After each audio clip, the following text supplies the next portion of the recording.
guys, welcome back to my channel. Welcome if you are new. My name is Heather. I'm a homeschooling mom of 3 kids, elementary, middle, and high school age. We are in our 12th year homeschooling this year. Today I am going to be organizing my homeschool curriculum in milk crates. And this is something that I used to do when we lived at our old house because we did not have a lot of space in our old house for many years. We did not have any closets in our old house. And so in order for me to organize my homeschool curriculum, I needed something very easy. And so I used milk crates to put everything together. Now, we are literature-based homeschoolers, and I did have a lot of books similar to now. It was a lot fewer books back in the day. Now I think we have 13 levels from Sunlight. I think I have close to 900 homeschool only books. So it's a little bit more challenging to keep things organized. This year, I thought that I would put the books on the shelves that are in my office, and I moved the majority of my personal books onto shelves underneath my desk and also in my closet, and I really don't like that. So we're in mid-February, and the school year is winding to a close. I think we might have 10, 12 weeks left, so not like a ton of time, but I do want to get the stuff organized. Now, today I am actually doing a whole lot of other cleaning as well, but I'm kind of taking a break from that to work on this homeschool organization specifically. Now, each kid will have a milk crate. I divide them by subject, and I put the books that they are using in a file folder if they can fit. Some of the books, like, I don't know if I can find Emma's books on the floor here. Emma's biology books down there will not fit in a file folder. So those will just be stood upright in the milk crate. So that's what I'm going to work on right now. And then when I am done with that, I will come back and show you how I have organized them. So it's going to be a lot of time lapse, but I think that it'll go okay. I'm crossing my fingers anyways.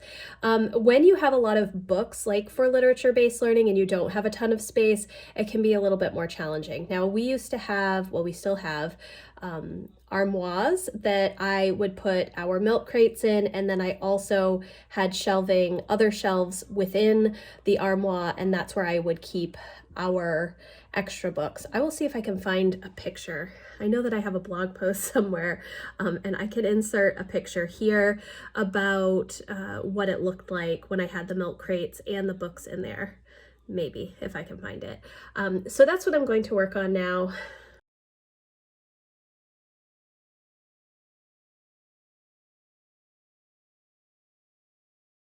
So these are the milk crates that I am using. I've gotten these from Target. These two I got maybe in 2011 at a back to school sale, but this one I just picked up a few weeks ago for Lucy. They do have a little lip in here so you can put the hanging file folders, which I find incredibly helpful both for just organizing things and also keeping things a little more neat and tidy. I use the wide bottom hanging file folders. They are 2-inch bottoms, and I will use those for the main notebooks and curriculum books that we are using. And then when there are larger books, like with Emma's biology books, I will just set it behind the file folder. So I can label the file folders and see all of the curriculum that I need at a glance pretty easily. Now, if you use a lot of books, like I do, you are going to have to switch these out quite often. And I think that when I was using these, I was normally switching out every month to 6 weeks, and that was partly because on my monthly reset day, when I'm looking at my homeschool resources and curriculum for the next month, I'm able to pull out books that we are finished and add new books. But you could also, do it seasonally as well. And I think with some of when I was doing it when Emma and Jack were very little, that's what I would do. I would do it seasonally. And so we would have resources for 3 or 4 months at a time in these crates. And especially with the little reader books, if you're going through a lot of them, you know, you can stick them right next to each other and get quite a few books in there. So what I'm going to do now is just pull out the books that we need. I'm going to see how much will fit in these crates through the end of the semester when we are finished with our homeschool curriculum, which should be towards the end of April, with at least the books and stuff that we're using. So that is my next step, to work on pulling the books out that we still need to do. And then what I plan to do with the other books is to move them back into my basement, into our homeschool space, where I do have shelves that fit all of my curriculum on them. They need to be reorganized, and once we're finished up for the year, I will remove some of the books, mainly the books that Lucy has been using this year, and I will box them up and put it in the unfinished part of my basement, because I'm still not ready to get rid of the curriculum books that I have used for the past 12 years. So that's where we are going to start, with some piles, and then see how much we can actually fit into these crates.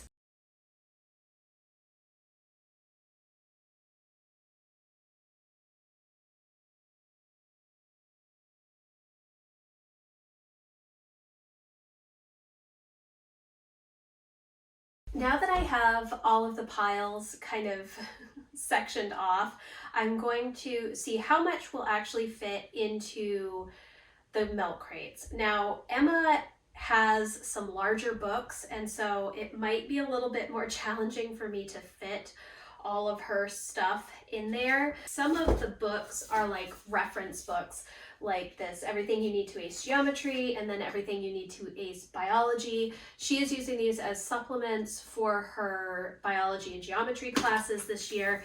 So maybe these still stay on my shelves, my reference book shelves. I'd like to get most everything else into the milk crates. Now, she doesn't have very many books left to read this year. I think she only has these 5 left. There were I think there were about 20 books in level 230 classical literature for Emma, and she did cut, I think 4 books was what we did not end up reading or decide to read, and that was mainly because it's a lot of books. You know, 20 books for one English class is quite a lot, with all of the extra work that goes into it. And then some of the books that were added just were not, we didn't think they really added anything to the content of the course overall. So she has these 5 books left to read. A couple of these I think were supposed to be earlier in the course, but we moved to different books based on other things that we were doing at the time. So I may not put all of these books into the milk crate, but if I can get all the rest of her curriculum and notebooks into the milk crate, that will be good. So that's the next step. Obviously I've cleared off 4 shelves, and I have several piles down here of books that need to go back in the basement. Jack's books, of the ones that he read most of them. I think there were maybe 3 or 4 that he chose not to read that I chose for him this year, and he's reading different books. Those I pulled from different levels, so I need to figure out which level they go in so that I can put them back on the correct shelf down in the basement. And then the level C books that I have been doing with Lucy, we've gone through pretty much all of them. We are still finishing up Story of the World. I will pick and choose a couple more read alouds to do with her. This one has been kind of missed this year for read alouds for Lucy. She hasn't been as interested. And I remember that this was a level that I didn't enjoy a lot of the read alouds, and that probably impacts whether or not my kids enjoy them. But I have so many other books that I can read aloud, that's not a big deal. So now I'm going to work on getting everything into the milk crates.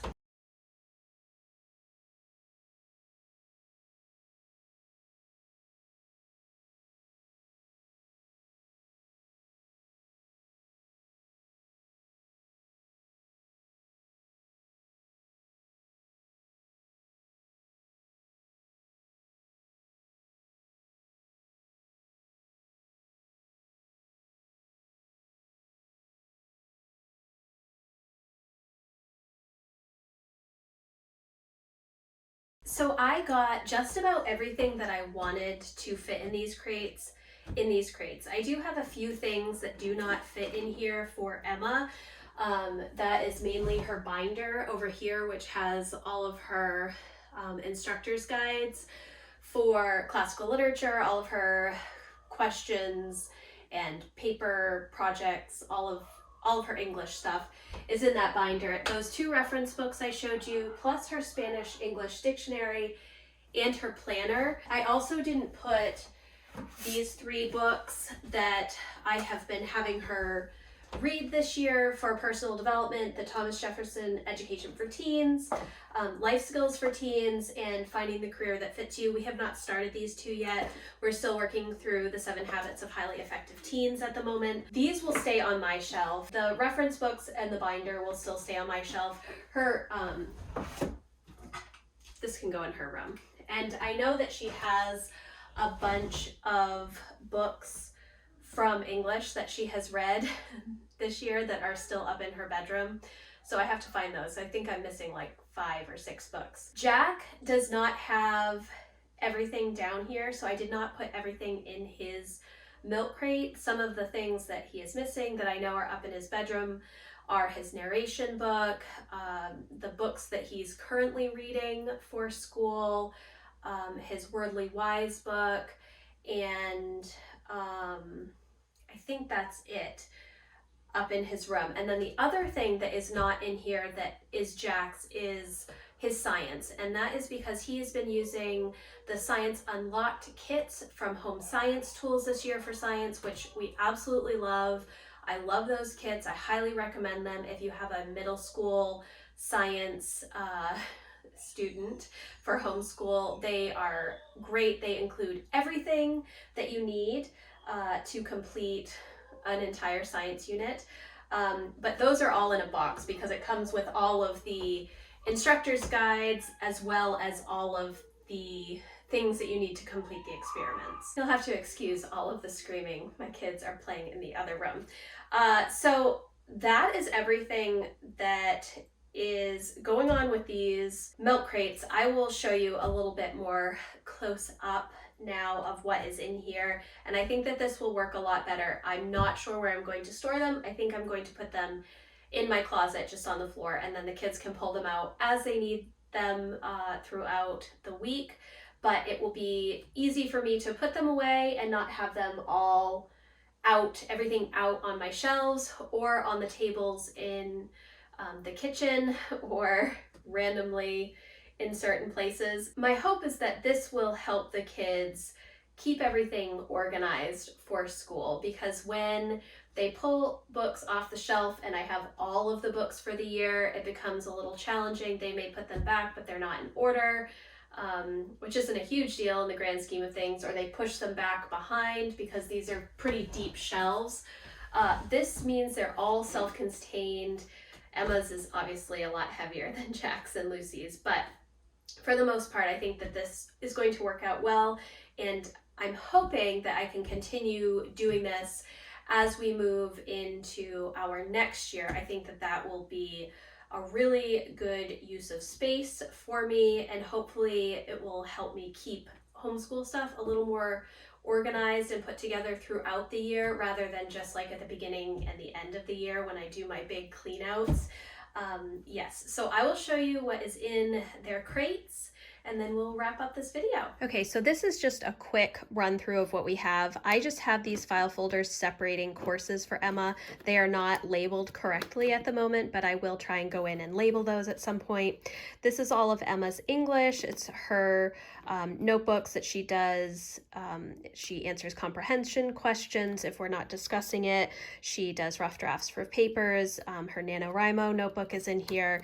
These are the books that she's going to be reading for the rest of the year. She has her Worldly Wise. This is a narration notebook from Erin Condren, which I really love because it gives it gives space to draw a picture and then write out her narration for the day. And she loves art, so having space for her to draw a little bit of what she's doing is always a good idea in my book. Then she has her Spanish activity manual, her Spanish book, and her Spanish notes. This is actually, I got this when I was in high school for my own Spanish class. It's just like a cheat sheet, which I think is really helpful. She doesn't use it all that often, but it is there in case she needs it. Then she has a couple of math notebooks, her geography, which we haven't been doing, and I mentioned that in another video, I think in my update video, her constitutional literacy course and answers to the questions. And then this is all biology in the back, her biology notebook, tests, solutions, her notebook, and her regular book. And then this is another one of my references for the periodic table that is actually for chemistry next year. I think I just had that on the shelf so I didn't have to put it away. It was just with other reference material. So in here, Jack has his main studies book and answers, everything you need to ace English and language arts in one big fat notebook. This is just reference for him. Wordly Wise answers.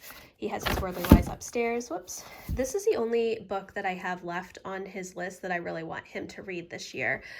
So I'm going to have him work on this once we start school again next week.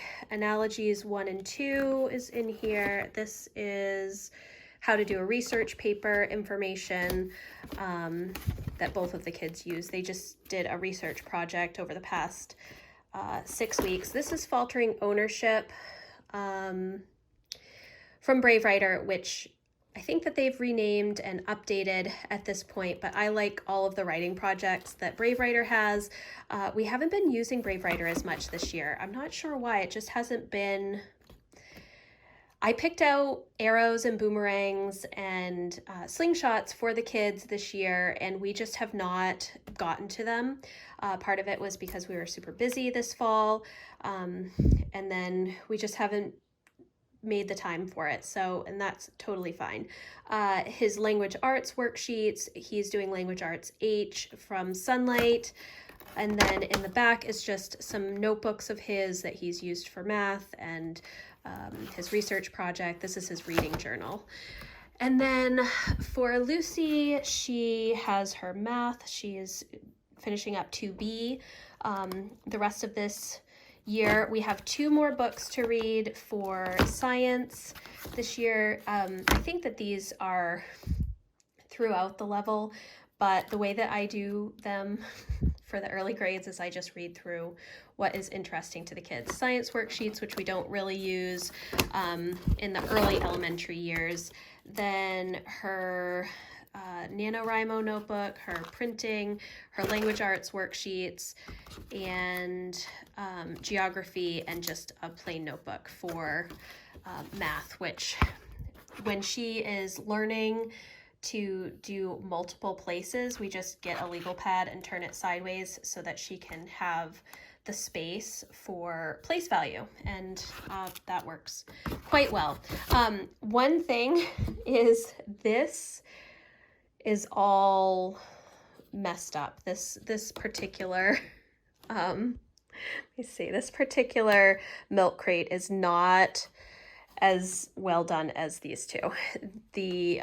You can see that the files don't go all the way across, and so it's all, it's just kind of messed up. So that is not great, but I can use other things instead of these hanging files to organize stuff in this crate better, or I might take it back and exchange it. So that is my entire organizing my homeschool curriculum with these milk crates. It really is just separating things by the type of resource it is, and then having the notebooks associated with the particular subject. It just makes things a little bit easier to keep track of and for the kids to keep track of. Now, like I said before, because we're literature-based homeschoolers, I still have a ton of books that the kids are not using right now, and it would not work to have all of those books in the milk crates at the same time. But for just pulling out for each day, this works really well. And I know that other people have used the milk crates, and if they are very worksheet based, they will separate it each week with a file folder and put all of the worksheets for each week in the file folder. I don't do that because we are so much more literature based and narration and discussion and that sort of thing. So this works for us. I try to keep the number of resources in the crate to a small amount so that it's not too overwhelming for the kids. Obviously it's different with Emma in high school, and it's getting different for Jack now. He'll be going into 8th grade next year. So it's a little bit different than how I used to use these crates. How I used to use them is more what I've done for Lucy. So that is my milk crate organization for homeschool. I hope that this was helpful for you. If you like this video, please give it a thumbs up. And if you have more questions, we are discussing this in my Patreon community, and I have a link to my Patreon community in the description box below. So thank you again so much for watching, and I will see you in the next video. Thanks guys, bye.